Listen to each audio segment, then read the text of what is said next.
incidents that took place on Friday the 13th. Coincidence or curse? Friday the 13th is a day that many people believe to be unlucky or even cursed. Whether that is the case or everything surrounding it is a pure coincidence is debatable, but one thing can't be denied: there is plenty of global and personal tragedies that have occurred on exactly that day. Here we look at 5 tragic incidents that happened on Friday the 13th. Number 5. Brutal murder in New York. One of the most notorious murders recorded in New York's history happened on Friday, March 13, 1964, when a bar manager named Kitty Genovese was raped and stabbed by a complete stranger. Winston Moseley was blamed for the attack, which lasted for more than 30 minutes and was reportedly witnessed by over 38 people. Although inexplicably none of them called the police. This case has been studied by psychologists, and was used as an example of the bystander effect, also known as Kitty Genovese syndrome. The bystander effect occurs when people decide not to act, due to their assumptions that somebody else will do something about the problem. This most often happens when there are many other people around the scene.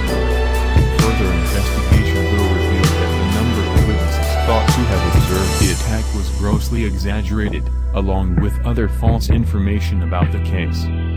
As it turns out, most people only saw snippets of the attack and underestimated the severity of the situation. There were also some people who did take action, but it was too late. Number 4. Survival. On Friday 13th of October 1972, the Uruguayan Old Christians Club rugby team were traveling on a plane to a match in Chile, but it quickly ended in disaster, due to a navigational error. Their plane was flying off course and ended up crashing in an Andean, snow-capped mountain peak. Only 27 of the 45 passengers survived the crash, and these were stranded in the freezing weather without suitable clothing and only a small amount of food.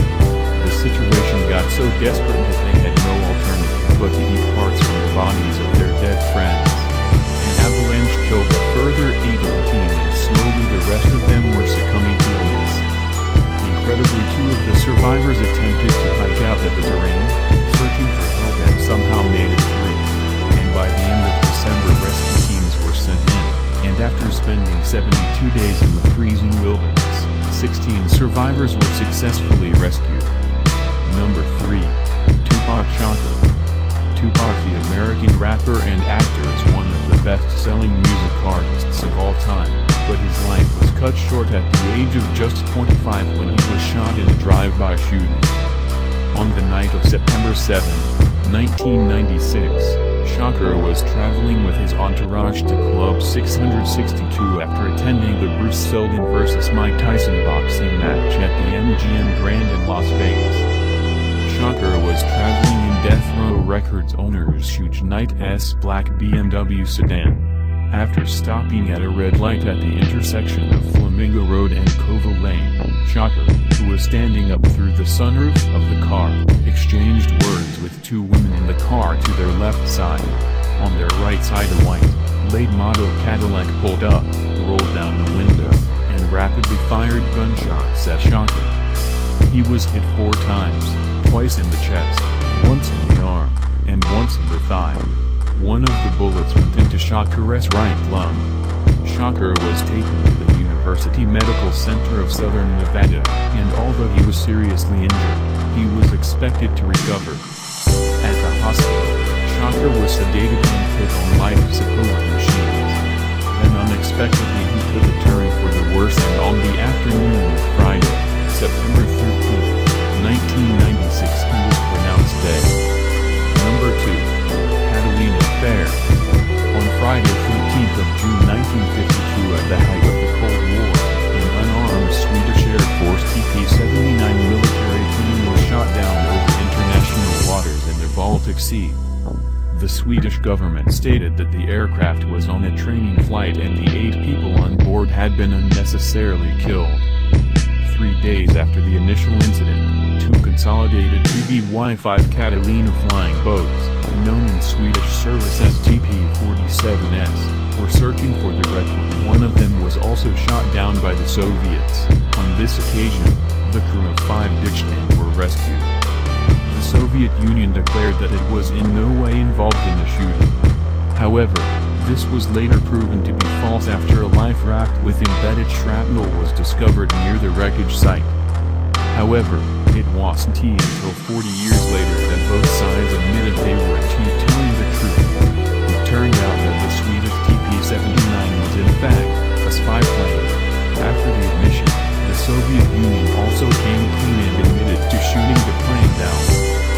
This historic event has come to be known as the Catalina Affair.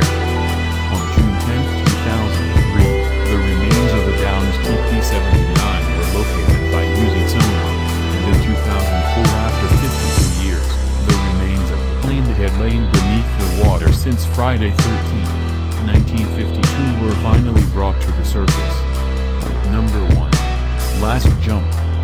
Sam Patch was always pushing the limits and first came to prominence in October 1829. He jumped off a raised platform into the Niagara River near the base of Niagara Falls and survived. He earned the nickname the Yankee Leaper and was America's first daredevil.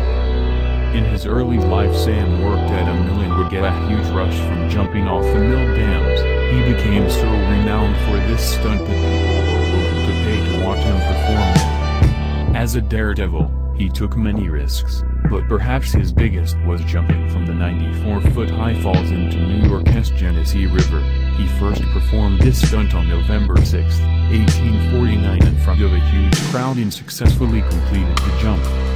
However, the stunt did not raise the money Sam was expecting, so he decided to perform it again a week later. This time he increased the height to 125 feet. As the spectators watched on excitedly, they were puzzled that this jump appeared different to the one a week earlier, and Sam seemed to be descending in an unusual position.